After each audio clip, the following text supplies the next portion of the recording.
guest today is Rawinia Judson, an award nominated authenticity and leadership coach, best-selling author of You Are Not Alone, and co host of the Real Talk with Emoji podcast. After spending over a decade navigating depression, suicidal ideation, and cycles of numbing and disconnection, Rawinia turned her pain into purpose. Now she empowers women to create lives so aligned they often say, I can't believe this is my life, all while making a lasting impact. Her vision? A world without suicide, where people see themselves through the eyes of God.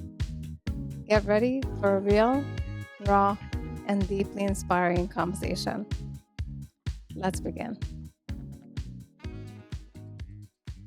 Welcome to the podcast, Romney. I'm so happy to have you here.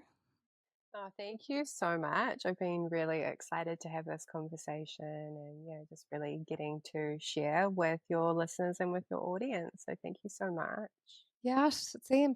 I want to start right away. Could you please just tell us a little bit about your past and the challenges you faced? Yeah. Um, let's start with perhaps like my rock bottom moment because I think that's often where a lot of people can relate to like my story and my past. And so for me, rock bottom really started in 2019 when my partner, who I thought would be the one, ended up breaking up with me. And kind of prior to that, I had experienced a lot of suicidal ideation, a lot of depression, and even within the relationship wasn't like a healthy relationship. It was really tumultuous, it was really up and down. And I really lost myself. I really lost who I was as a person. I lost my confidence and I really had no self-worth whatsoever. And so as much as I wanted to be with him, really he was doing me a favor and breaking up with me because, if I'm being honest, I probably wouldn't have broken up with him because that's how low I saw myself and Mm-hmm. how little I believed in myself and what was possible for me, not only within like a relationship, but also life. And so that was kind of like the moment for me, which really changed everything. So it really changed the trajectory of my life and really got me thinking, okay, well, if it's not this, then what else could it be? And also at the same time, like trying to find a way whereby, living a life that truly made me happy and truly made me joyful because at that time, like I wasn't happy. Like I Mm-hmm. had the quote unquote perfect relationship from the outside looking in. I also had the job that everyone, or everyone coveted. They're like, oh, that's such an incredible job. You must be so incredibly happy. But again, on that inside kind of part of that role, like it was quite a toxic workplace and the way that a lot of the people within that space were treated, they weren't treated well. And so it really created this life that looked really beautiful on the outside, but on the inside, like it was really rotten. That's probably like the best way to Mm. describe it. And like how I felt in so many different parts of my life was really awful, like really, really awful. And so like that there kind of like became the catalyst of change for me, not only like him breaking up with me, but then from there it led to me quitting my job and deciding to go all in my coaching business. And it really created this ripple effect of like, okay, well, this hasn't been working for me. So what is it that I actually really want to do? And can I have the courage to perhaps take those steps forward and, take those risks, not knowing what will happen on the other side? Mm.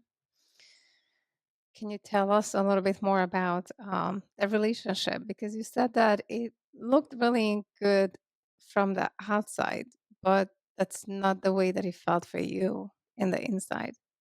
and Mm. that him breaking the relationship off was the turning point, and then your lowest point, because that kind of forced you into, I guess, recreating yourself. If that's the or rebirthing yourself, maybe. I don't know which word is the one that you would love to use more, or what else is there that you could use.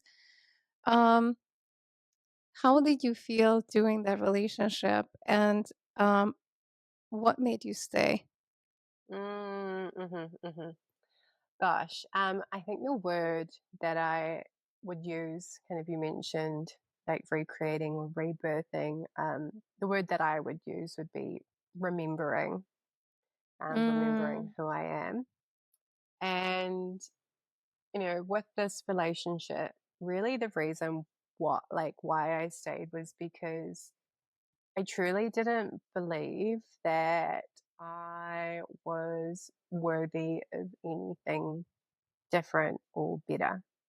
And I was so afraid of being alone. Like at the end of the mhm, day, like that was like the main thing. I was terrified of being on my own. I was terrified of being single and what that would mean for someone of my age. Like we broke up when I was 31 years old, which is really like in the scheme of things super young still. mhm, But I know for a lot of people, like that age range is kind of where, you quote unquote should be in a long term committed partnership or relationship and being married. Like there is this societal expectation that is placed on a lot of people where, relationship and marriage like contributes to your worth, which has mhm. Of been course, yeah. one of the biggest lies that I've had to unlearn over the years and actually know, like deep within, that actually, I am worthy as I am right now as a single woman. And my singleness does not determine whether or not I'm more worthy or less worthy than someone who is in a marriage.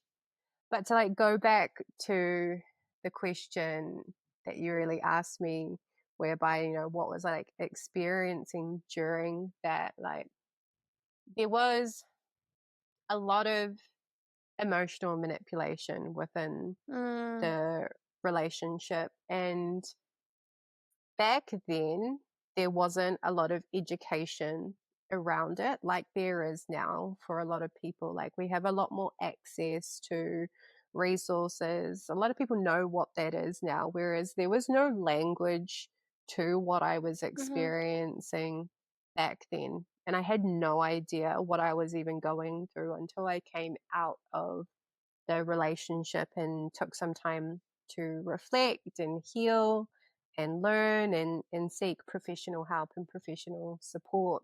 mhm, But in the same breath, like I also experienced complex PTSD and mm, had also like experienced trauma in my lifetime. And so that was also contributing to the way that we were interacting with each mhm, other. And so really it was like two deeply unhealed people mhm, trying to be together, but one person like was willing to perhaps invest time and space into what that could look like moving forward. When I say one person, that was kind of like me. And then the other person was like, no, there's nothing wrong with me. You're the person who needs to change. mhm. Yeah. And so what ended up happening was I ended up really deeply believing that there was something wrong with me and that Mhm, I was a monster and that like no person could ever love me. And so there was this constant kind of like moving of goalposts. It's like, okay, cool, like, yeah, you've done this, but it's like never good enough. mhm. Yeah. And a lot of hypocrisy around, okay, like, okay, you can't do this, but it's okay if I do this. Mhm, And so, um, it really shaped me in terms of like how I now am, like when I am in the space of dating and, looking at, okay, what would it look like to be in relationship with someone? But at Mm-hmm. the same time, like, it has taken me a very, very long time to learn how to trust people again. Yes, I'm sure that the listeners can relate to your story. A lot of us have gone through similar experiences. Obviously, it's not the same, it's always different, but there are some similar aspects of it. And there are a couple of things that came to me as you were speaking. First, I wanted to ask you that, you were in this relationship where you you did not have self-worth. So I assume that something happened before this that made you believe that you're not worthy. And would you think that would you think that that's true for you? Or how, like, what do you think of that idea? Yeah, I mean, it is an idea that, or concept that, like, a lot of people do um, subscribe to, Mhm. right? And sometimes that can be true, and sometimes that can't be true. Mhm. And if I look at the culmination of experiences like that I had, like from childhood and kind of moving forward from that, there are a lot of experiences that I had which reinforced the belief, right, that I am unworthy. I was bullied as a kid, like Mhm. in school. And so, again, like I was kind of taught that it wasn't safe to be me. It wasn't safe to like succeed as well, because as a child, like I won awards, I was really highly successful. And so there was like a culmination of all these experiences whereby like I kind of had to prove love. Mhm. So for me, it was like, okay, in order for me to be loved, I needed to prove. And that Mhm. also comes from like my relationship with my family and, what or like how my parents interacted with me. And Mhm. so, like, when I did well at school, that's kind of like when I would get attention. And so, again, that kind of like reinforced Mhm. this belief, right? And so, when it comes to like what we kind of see or what we focus on, right? Like if we have these beliefs that be reinforced, right? That's all we're going to know. However, um, if we kind of also have experiences outside of that and we can learn to focus on that, then we can start to change that deeply rooted belief system. But Mhm. that was the belief system that I had and that I had for quite some time. And, a big part of that was also my mum passing away. So my Mhm. mum I'm sorry. died suddenly when I was 19 years old. Mhm. And a big part of like how I coped with that at the time, because I didn't have any healthy coping mechanisms, was like by going out and partying and doing lots of drugs and lots of alcohol and seeking love through Mhm. lots of casual sex and really risky behavior, like super Mhm. risky behavior, in order to try and feel something, Mhm.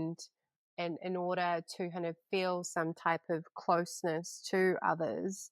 But also in that process, it was super destructive because, Mhm. again, it was just like reinforcing that belief that like I'm not worthy, because I was also choosing a lot of these really, casual Mhm. encounters and experiences, which again reinforce like this, like, well, people leave, or people don't treat you well, or people only want to be with you because you're beautiful and good looking, or all of these kind of stories that I had. And so, um, absolutely, there are multiple things, like, to answer your question, Mm-hmm. such a long way. There were so many things that kind of led up to that point. And this person, like, when I first met this person, like, they were very charming, like, super charming, and told me everything that, like, I wanted to hear. Mm-hmm. And I just hadn't necessarily really experienced that. Like, I was super naive. I hadn't experienced that up until that point. Like, yeah, there were like a couple of men who I had dated, if you even call it that, um, Mm-hmm. previous to that, who displayed similar behaviors, but I just had no idea what I was really getting myself into. And so, definitely a culmination of all that stuff kind of led me to stay, really. Mm-hmm. Wow. Yeah, I mean, everything you shared so far is sounds very familiar. Yeah.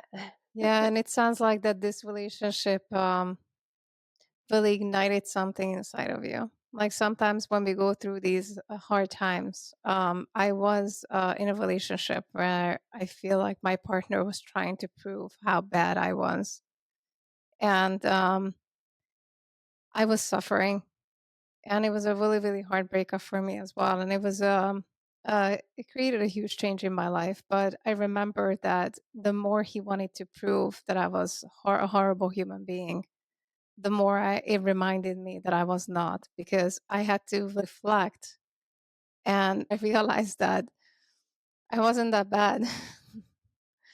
So I'm curious to hear your story. How did you go through this transformation? What was your turning point? And how did you shift your mindset and how you felt about yourself? Mm, mhm, mhm.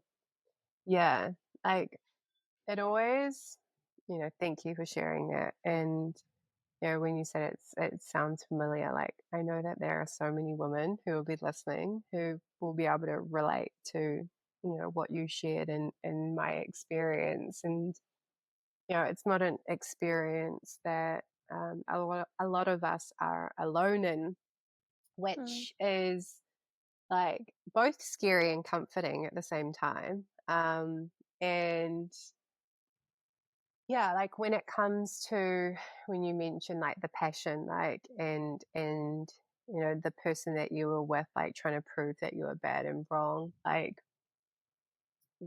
I had a similar experience, but what ended up kind of coming from me was, like, this, like, passion to try and prove him wrong, which, isn't, it's actually quite spiteful. But at the same time, early on in my it's journey. survival too, though, Yeah, because you're trying to exactly. survive. Yeah, yeah, yeah. I mean, I have Yeah, gone through that too. yeah. Like mine wasn't like, oh, I love myself now.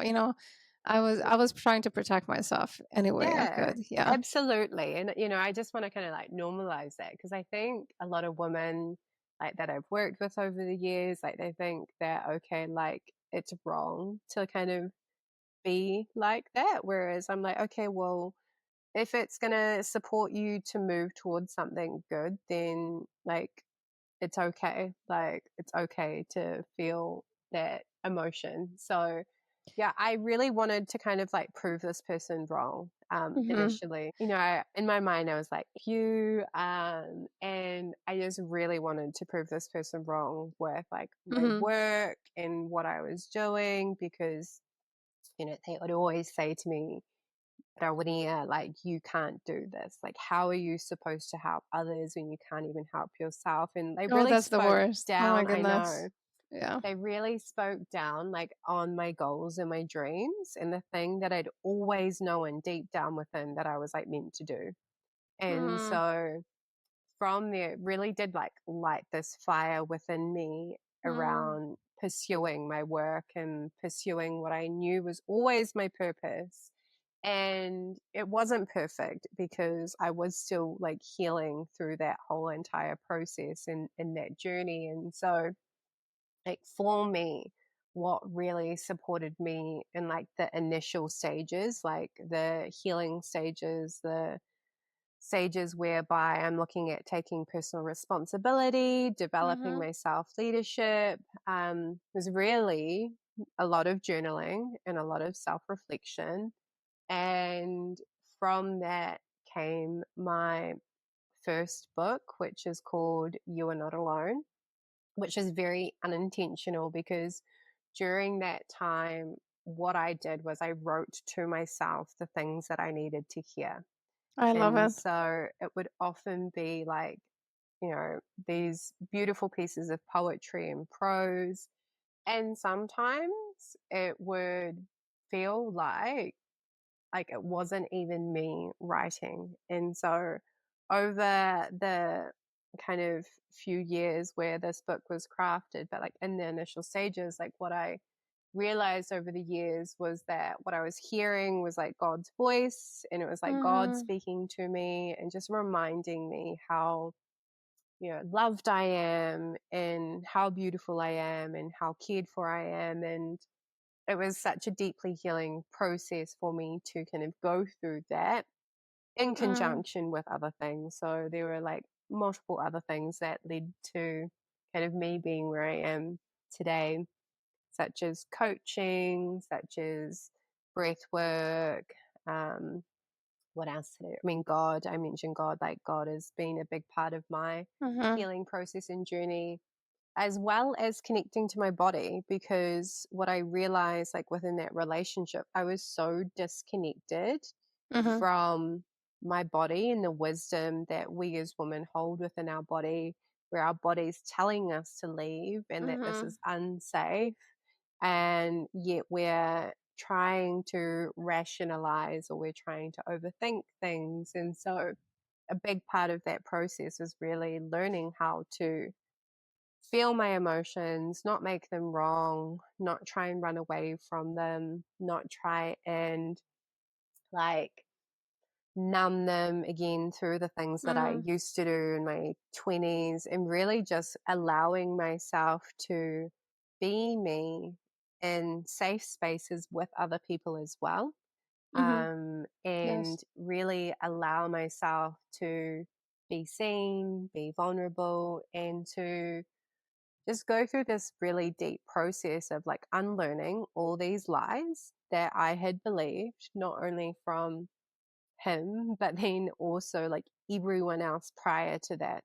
Mhm. And like Yes. realizing that these lies had pretty much lived rent free in the back of my mind for my Mhm. entire life. And I'd created this life that was based on these lies Mhm. versus And the then truth. suddenly nothing, yeah, suddenly nothing belongs to you. Like no part of your life belongs to you when these belief systems fall away, and then you flip to the other side, and you just realize like, oh, like what just happened?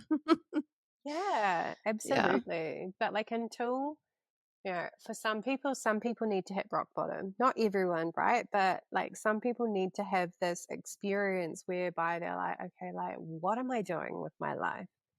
And it could be Mhm. within a relationship, or it could be within like the work that you're doing, or it could be, you know, within your relationships with your friends or your family or whatever it might be, right? Like what I've found over the years is that often a lot of people aren't really willing to change until like there's no other option.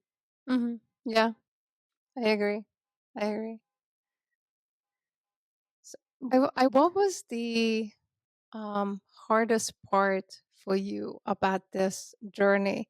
You started out as a person who didn't value herself, didn't understand her worth, and wanted to prove her value. And then you're in a very different place right now. You're at a place, it sounds like that you absolutely 100% accepted and honor who you are and honor yourself. And which I would like to hear a little bit more about what that means, but we can talk about that a little later. Um, what was the hardest um, challenge, the most difficult part about this journey to find yourself? mhm, mhm. Um, Gosh, this is such a good question, and it's really fascinating trying to think, okay, what was like the most difficult thing? And I genuinely think that it was like feeling like I was alone in the initial Mm, stages of it, which again is such a lie.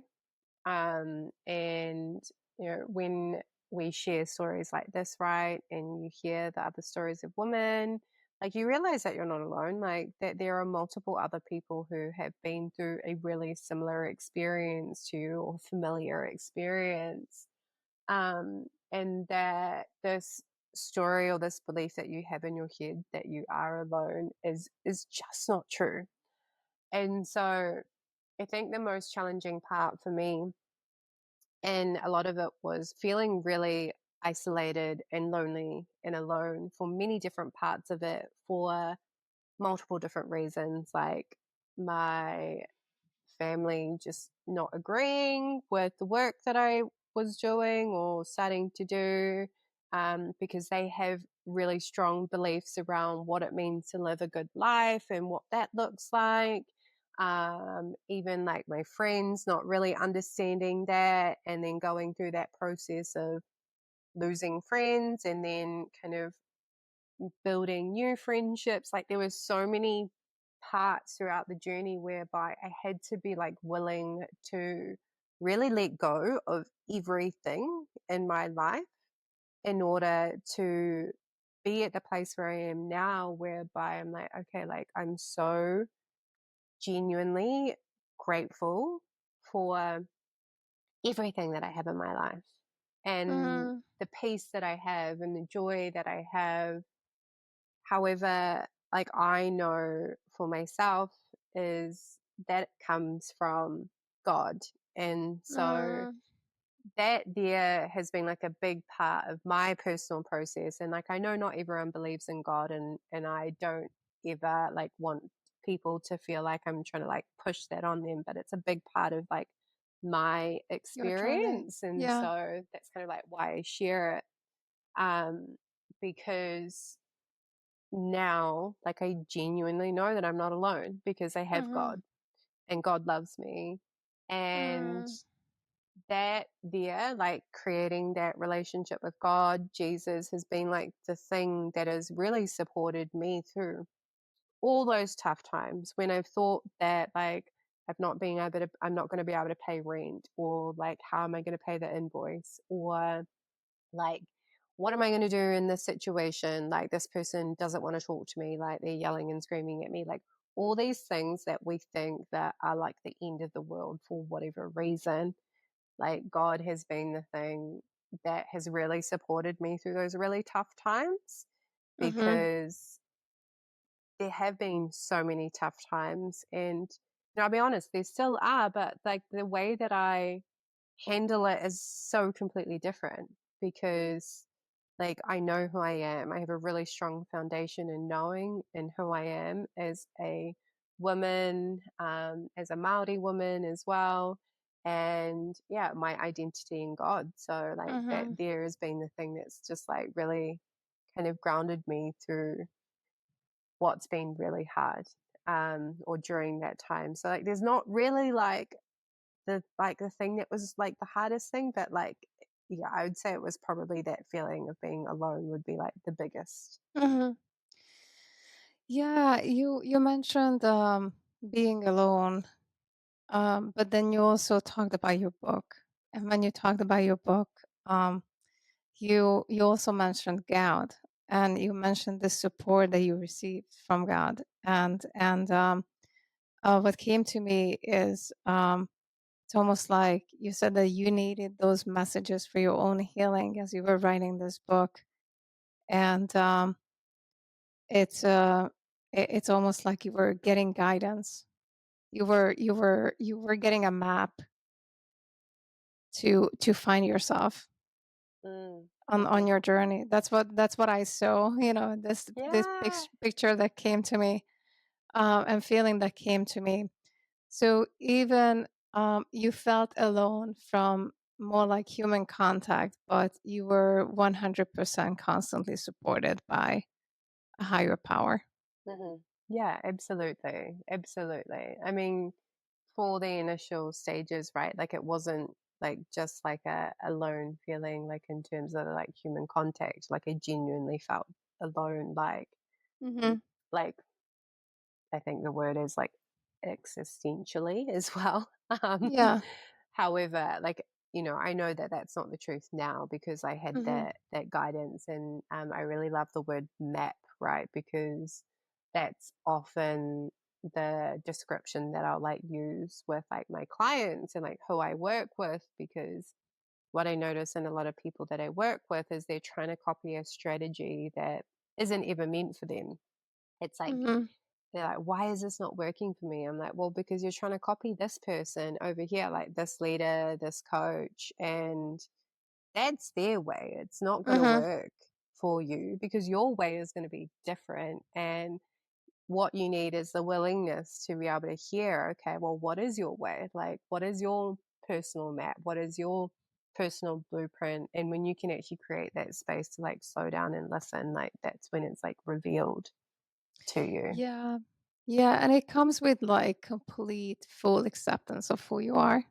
It doesn't work without it. And because when you walk your own journey, and I've mentioned this on the podcast before, when I talked to other women and they were sharing their stories, that when you walk your own journey, a lot of times you go against the societal expectations. A lot of times you go against what others, your family expects you, which you said that they had a different idea for you how you should live, but that was not your choice. And it's a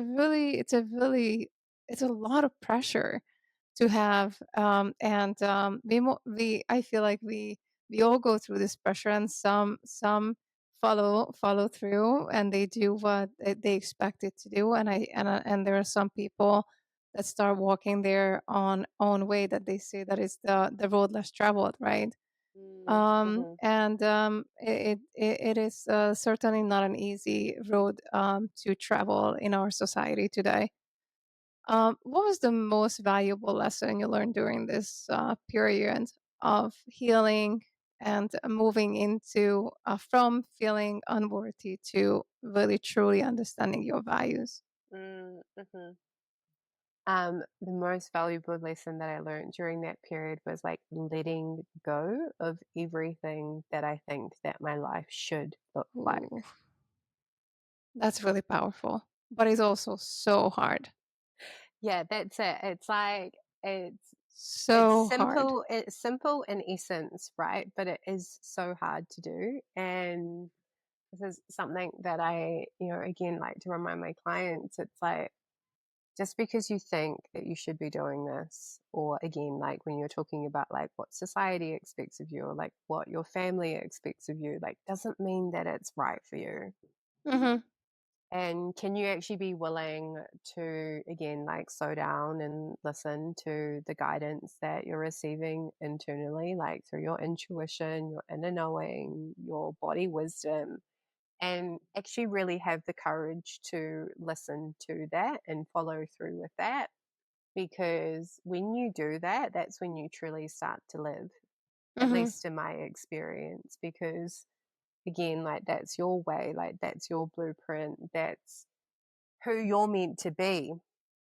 And, again, if we're going to go back to like what I shared earlier when you were asking me about like what word it is that I would use, it's like just like a remembering of like who you are underneath all the noise, like underneath all the lies, underneath Hmm. all the BS that you've kind of taken on and that you've believed from everyone else. And actually, can you unlearn all of that and then really come back to that purity and that essence of who you are Hmm. before you kind of taken on all of this conditioning that you've received over the years?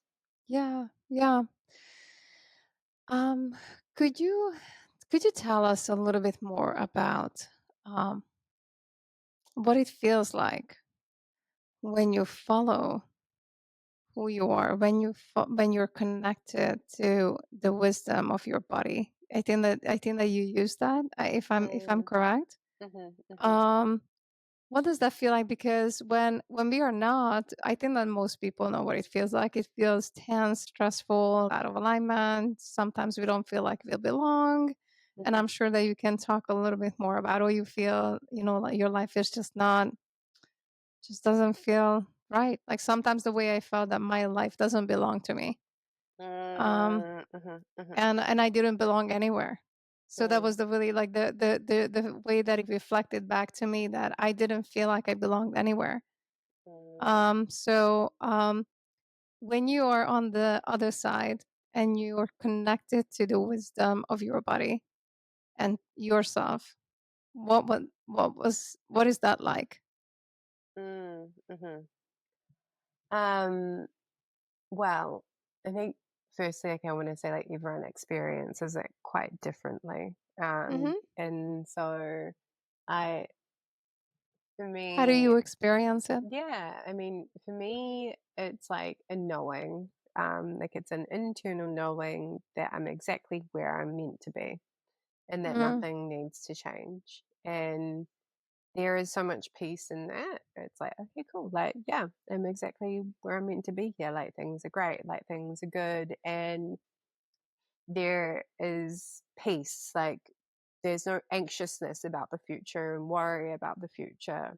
And then as well, like, I'm not like time traveling backwards, like reliving the things that I did in the past or that conversation that I had yesterday and overthinking, okay, like what actually happened. Like, it's a experience whereby I suppose a lot of people would use the word like presence and being able to be really present and be able to engage in a way whereby like you're being responsive to like your needs and what's needed within your personal environment. And like, as an example, prior to this podcast, right? Like, I was just feeling a little bit tight, like my body was feeling a little bit tense. And that's because, like, what I've been doing with my work, like, there's just a bit more responsibility, like, there's like a few more deadlines. And I just knew that I needed to go and take myself out for a walk and take the dog for a walk and get outside and be in nature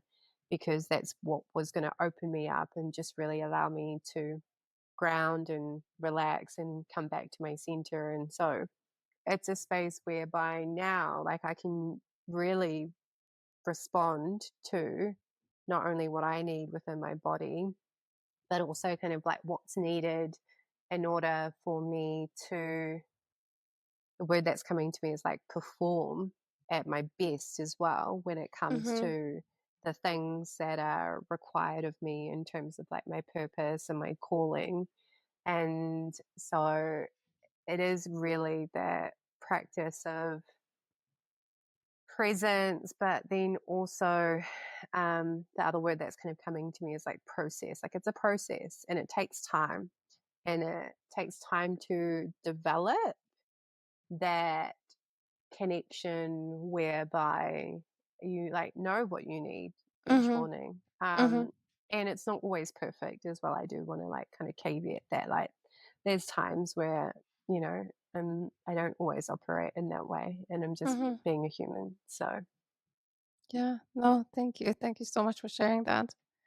You talked a little bit about the setbacks before when you said that when you realized that you're worthy, that some part of your life didn't belong to you. I don't know if you use those exact words, but something along those lines. And I assume that that was hard. You said that you felt alone, um, and I'm sure that you had some moments that were harder. How did you get through those? How did you get mm, through the difficult moments? yeah. Um, I mean, I don't really want to repeat kind of what I shared, but it really has been like my faith. Like, it's just Mhm, like knowing. Like, I've always had this internal knowing, even as like a little girl, like I've been meant for more in some way. Like when I was little, I used to think that, I wanted to be famous, like genuinely thought that I'd be famous, which is hilarious. Um, and especially given the way that I was treated as well. Like you just would not think that. Um, but like I've always just like known there's always been like this kind of like little seed or this little fire in me that like, no, this is like not it for you. So like even though right now you're spiraling and you're crying and you're ugly tear crying, like not just like, like little baby tears, like hysterical sobbing, like you're going to be okay. And this is just like a moment in time. And you know what? Like, if you truly are meant for more, then you're going to get through it. And like, I've had that faith, and then kind of from that, there's just always been that reminder that like I've gotten through like the absolute worst of times. Like I've experienced some awful things that I, genuinely would never wish on another person. And so it's like that reminder, well, like, I've been through that and I've come out the other side. And I've also been through that and I've come out the other side. And so this is truly just like a blip on the radar of like what I could potentially experience in my life.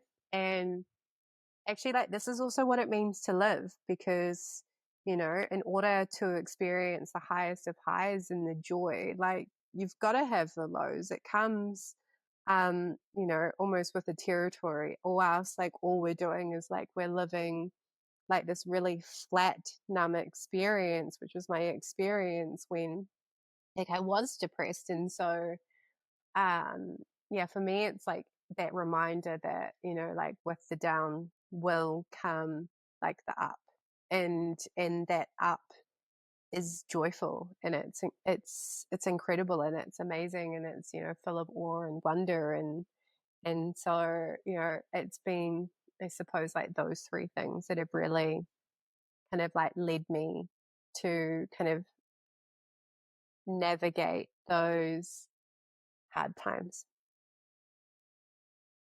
Thank you so much for sharing that. So I want to kind of move into what is your life?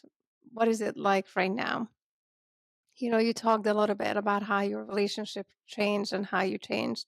But can you tell us a little bit more about just a little bit how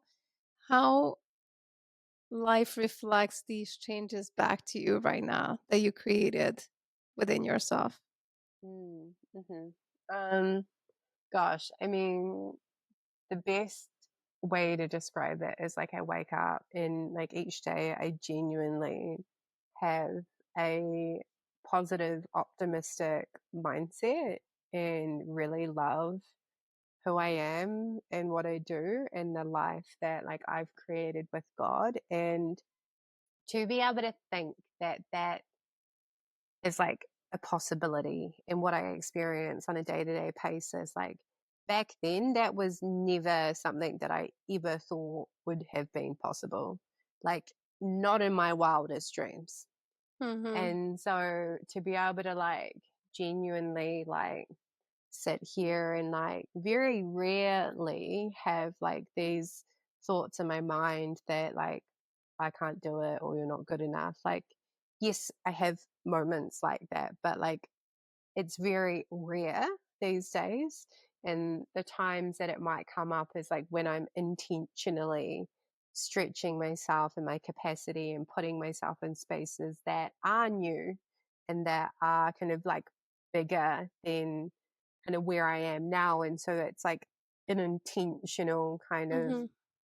stretch. Stretch. Mm-hmm. Yeah. And so like that's genuinely like the only time that those kind of thoughts start to creep into my mind. But I also know now like how to take care of myself through the process.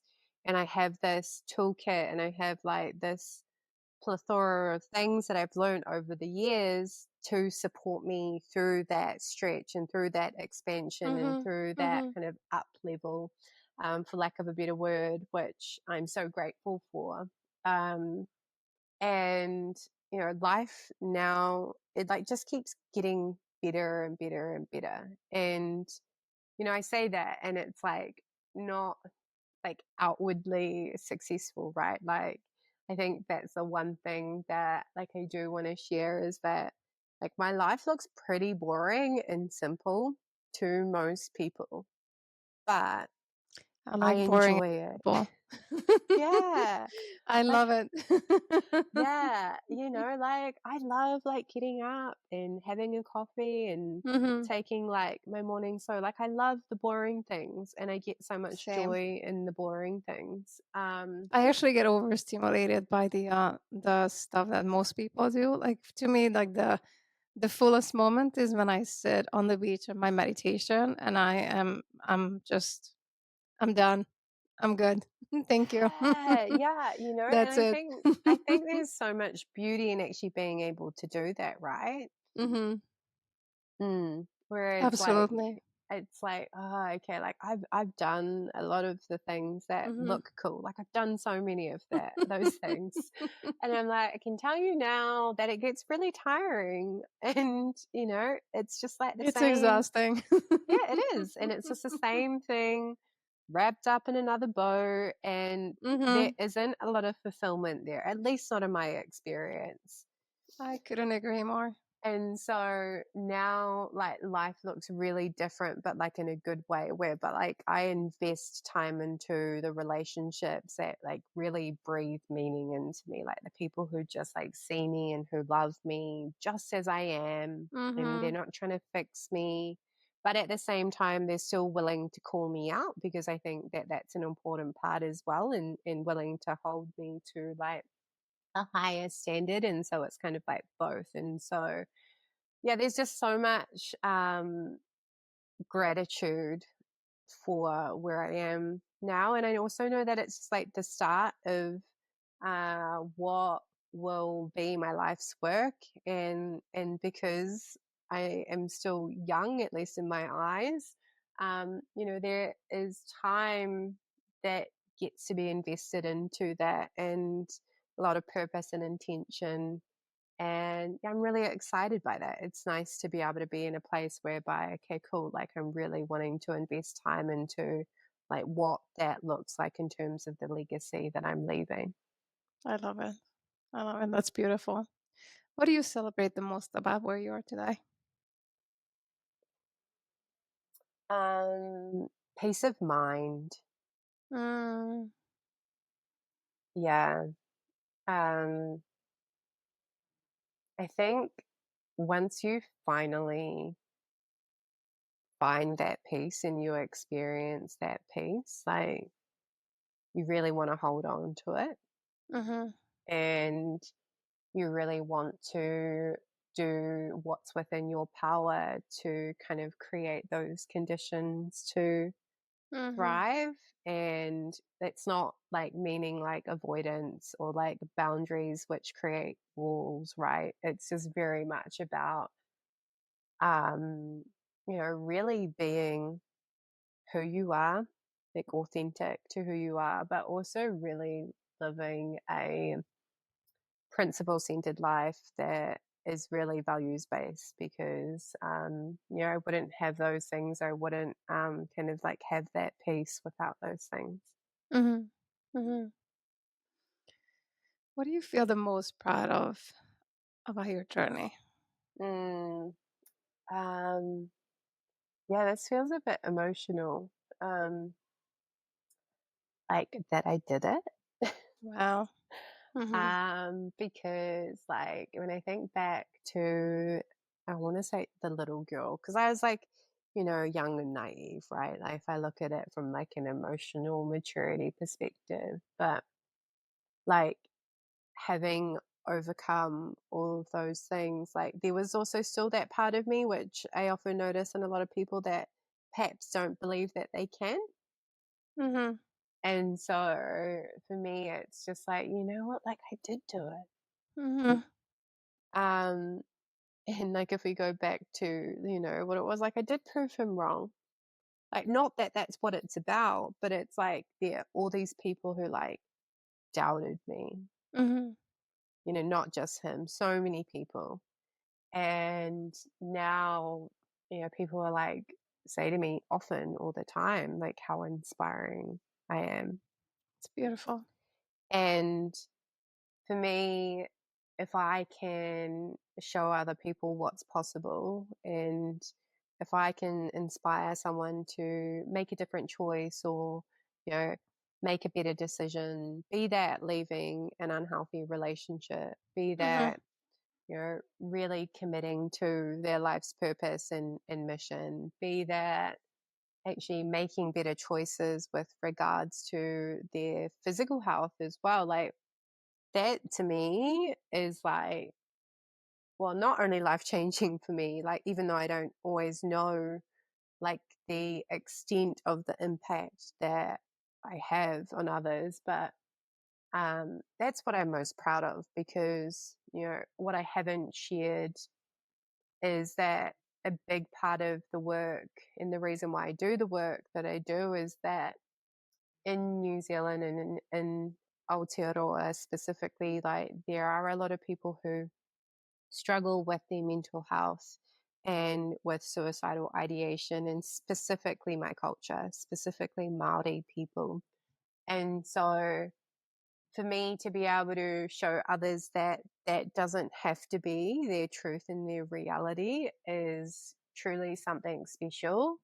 And kind of what I'm hoping to be is, like, a part of like a movement towards Mhm. better health outcomes for everyone back home. Mhm. I love it. Beautiful. It's a beautiful purpose. At the end of the podcast, I usually ask 3 questions Mhm. from every a guest. So I'm going to ask you the first one. Mhm. What advice would you give to your past self who was struggling? Mm. So what advice would I give to my past self who was struggling? The biggest thing I'd say to her is to trust yourself. Hmm. Yeah, like, that's it. Trust yourself, because Trust yourself. like, Hmm. you do know. You know. Wow. Mm. Oh, love it. I love it. I'm just taking a pause and taking it all in. Taking a pause and taking it in. Yeah, like, trust yourself, because you do know. Yeah, you do. You just have Mm. to believe it. And Yeah. as you said, you have to trust yourself. Mhm. Yeah, it's a really great advice. What is the biggest lesson you learned on your journey Um, to be you. to be you? Yeah, I think that's been the biggest lesson, is that the world doesn't need another, okay, the words that are coming to me, another Kim Kardashian. They don't need another whatever, Ryan Reynolds, if you're a fan listening to this. Like, whatever it is that you are kind of like aspiring to be, Comparing because, yourself yeah, to. comparing Yeah. yourself to, Mhm. right? The world doesn't need that. They need Mhm. you, and like, who you are is a gift. Like, Mhm. the strengths that you have, the gifts that you have, the experiences that you have, no one else has them. Mhm. And so if you can, like, give yourself the permission to really allow yourself to be seen, to be perceived, to be able to show up boldly for those things, then life gets really good. Isn't that crazy that that's actually bold to completely, utterly, like 100% accept ourselves, and that's what we call bold? Mhm. That's just mind blowing to me because that should be the way we live. I mean, I see when I think about being ourselves and everybody being themselves and being true to themselves, I just see lights go up in this world. Like Mhm. when we have this full acceptance and love to who we are and we truly fully embrace and accept who we are, then we start from this place, and that's how we start seeing other beings. We see other beings through that experience. Mhm. So what we see is we have much more compassion. We accept much more. we are less judgmental. So it's a very interesting concept. But I think that people who actually could experience that within themselves can really truly see what that feels Mm, like and mhm. what's that word looks like. Yeah, yeah, yeah, yeah. And I love like your kind of add like your point to that. It's like it does allow you to have like a lot more compassion and Hmm. understanding and being able to be non-judgmental, right? And the way that that impacts like everything. It has such a big ripple effect, right? Yeah, I mean, I think that people, if you know, some I've heard a lot of judgment to self love. You know, when we talk about self love, there's a lot of judgment around it.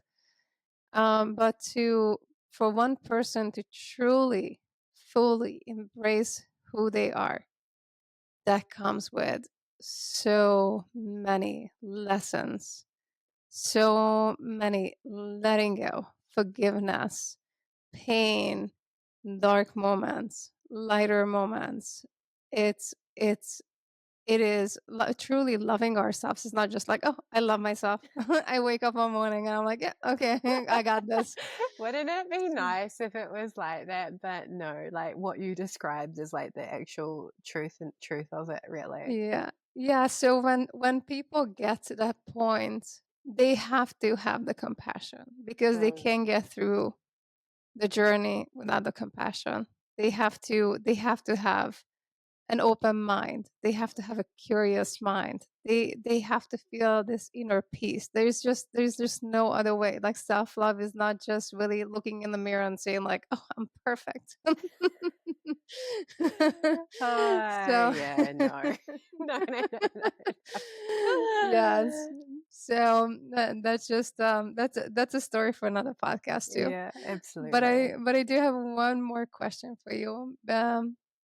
I wanted to see what advice would you share with someone who is going through a similar situation that you have been through? Mhm, mhm. Um, honestly, and I'm not saying this because I am a coach, but seek out support. Like, Hmm. I genuinely think that it is the most loving thing that you can do for yourself is to seek out support. Like, be that, a friend, be that like a CrossFit community, be that a church, a coach, a counselor, therapist, acupuncturist, like, Whatever it is. Māori healer, Yeah. whatever it is, like seek Yeah. out support and continue to keep seeking out support and continue to put yourself in spaces whereby you feel safe and you feel seen. Because I think those two words are like really important. And to not be discouraged if you don't find that place or that person straight away Hmm. because that can often happen like in the journey is that like you might end up coming across someone and perhaps like your values don't align or you don't like their ethos and their methodology. Like it doesn't mean that like things aren't possible and change isn't possible. It's just that you haven't found the right person or you haven't found the right place yet, but that also doesn't mean that it doesn't exist. um, but really like seek out support because that's going to be the most helpful thing for you to be able to become like the person that you're meant to be and Hmm. become, but to also support you to thrive because we're meant to be in community and we're meant to kind of be with people and we're meant to connect and really like that's a big part of the process as well. I agree, and I actually just this one more question popped into my mind, and I want to ask you this, and I promise I want I want to ask for more, but um, the one thing that came to me is a lot of times when people have self worth challenges, you know, when they don't think that they're worthy, I feel like we tend to choose people around us who are proving that, and there are sometimes a couple of people who show our worth, but we are not really paying attention to that because our pattern is that I need to prove my worth, I need to prove my worth. So we put most of our energy into um, the people who are not valuing us, trying to prove ourselves and prove our value, where we turn away from the people who are valuing us. The one thing that I learned when I started to get support on my journey, and I do believe that it's an extremely important part of the journey, is that even if I paid for it, I actually learned what it feels like to be supported. Mm, And that's something that I didn't know what it felt like. So I didn't know what to look for. I didn't know where to turn my head or where to turn my attention, and what to put my energy into when it comes to my personal relationships, because I didn't really know. And then I started to understand, and I was like, wait a second, this person in my life gives me similar support. They listen to me, they hear me, they care about me, they ask questions. Um so basically, what I was gonna ask you, if you feel like that's kind of true to this experience, that usually we seek helps in when we are in the not valuing phase, where we are actually proving ourselves like we didn't deserve that help. mhm.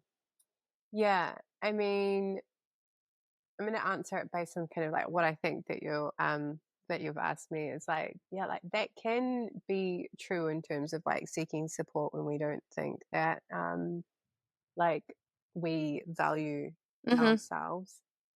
Um and then kind of like on the flip side, like the way that you can look at it, it's like the most loving thing that I can do for myself. Or like if I value myself, then why would I not seek out support? Oh my gosh, 100%. Yeah, Yes, because actually, like, to value myself is to be able to see that I need support, and that 100%. there's like nothing wrong with that. But actually, what it means is that I'm investing in my future, I'm investing in my health, I'm investing in like the way that I see the world, and that's only going to pay dividends. Like Yeah. that's only going to better my life. Like it's not going to make it any worse. um, and so, like, I did love what you were talking about, where you said, like, you were actually able to see by like paying for support, actually, like, how that then translated into your relationships Mm-hmm. outside of that, and whereby there were people who perhaps embodied those same qualities, Mm-hmm. and that there in itself is such a gift, right? Because you can actually then see, okay, like what is like healthy support and what does that look Yeah. like versus, the support that you're talking about, support whereby all you're doing is you're surrounding yourself with people who reinforce that belief, like that I'm not worthy and that I'm Mm-hmm. not valuable and Mm-hmm. whatnot. And Mm-hmm. so that's when like so much starts to change as well, because then what that means is then you can start to like implement more boundaries, or even perhaps ask yourself, well, like, do I want to continue to be in relationship with these Mm-hmm. people, or actually do I want to invest time into these people? And there's so much power in that as well. So much, because you're really choosing what happens in your life Yeah, when you totally. come to this place. Yeah, yeah. Hmm. Hmm. 100%. All right, thank you so much. I want to hear a little bit more about what you do. You talked about coaching, that you're coaching people. Could you tell the listeners a little bit more about your work, and how they could find you? Yeah. So I primarily work with women who are leaders, and I really support them to be able to show up boldly, be that in their leadership or their business, and to really leave an impact and a legacy that's meaningful to them, but without sacrificing their health. And so that's something that has been a big part of my journey, big part of my purpose. And so I really love working with women in that space. So that's primarily who I work with from like a coaching capacity. As we mentioned a couple of times, I have my book, You Are Not Alone, and you can find that on Amazon globally. And Eva will like link that in the show notes as well. Yes, Um, 100%. those are like the two primary ways to kind of currently work with me. I am working on launching a mastermind in the next few months, which I'm excited about. Awesome. Excited to Can get you share back the link for into. the mastermind as well, too? Do you have Yeah, a link that you could share? I don't actually, not right now, but just yeah, I'll share my Instagram because I will be like launching it on my Mm-hmm. Instagram. Um, Perfect. so yeah, that's like the best way to kind of be in contact with me, to kind of see what I'm up to, see what I'm doing, and I'm excited to get back into that group coaching capacity because it's been some time since I've done that. Awesome. I love it. And as we said, we are going to have all your social media and website on the podcast notes and description. I wanted to thank you so much for being on the podcast. I really, really, truly enjoyed listening to your story and your wisdom, and just want to say thank you, and thank you for being so bold and brave to walk this journey and help other women, support other women in theirs. Thank you so much for having me on. Like, it's been so great getting to chat to you and getting to share. Like, I haven't shared so many of those things in such a long time. So it's always interesting to kind of look back and reflect and kind of take that time and see how far it is that I've come. And I really hope that like your listeners get something out of it and that there's some like golden nuggets of wisdom that they can take away. So yeah, thank you so much for the space, the time, your energy, and yeah, I'm just so grateful for you. No, I'm honored. Thank you.